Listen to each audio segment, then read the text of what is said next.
I'm sure you got, every time you go in and get a no, I'm guessing you'd reflect a little bit and go, okay, well, that didn't work because either one, they weren't on the same path as me, or the vision didn't connect, or number two is I got to change my pitch, or I've got to change my value proposition that I'm explaining to them. Yeah, and actually, to add to that, I mean, I was doing this all day, every day for so many years. I got to the point where I could walk into a shop and I'd just feel the vibe, and I'd be like, this is my shop or this is not my shop. And when I worked that out, for those that weren't my vibe, I just wouldn't even bother. I'd just leave again. So I'd be like, nah, I don't feel the vibe here that this is the type of business that would even be open to the idea. And in fact, there's a store in Emerald that I ran back when I was first launching my books.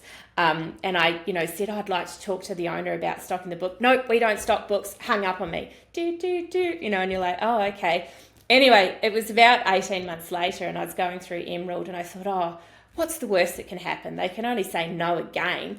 But when you've got the physical books in your hands and they're a big product and you take them in, they have a sort of presence about them. So I wheeled in the door to this shop again, and the guy looks at me, no word of a lie, he looks at me over the counter and he said, you're that girl I hung up to like over a year ago on the phone, aren't you? And I was like, yeah, I am.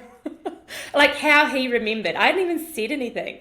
And I put the book in front of him. He said, I got off that phone call and he said, I just knew that wasn't the right thing to have said. And he looked at the book and he went, of course we'll stock it. And they became one of my biggest sellers of all my books, which was, just a bit of a fascinating story and lovely people that, I've continued to connect with ever since.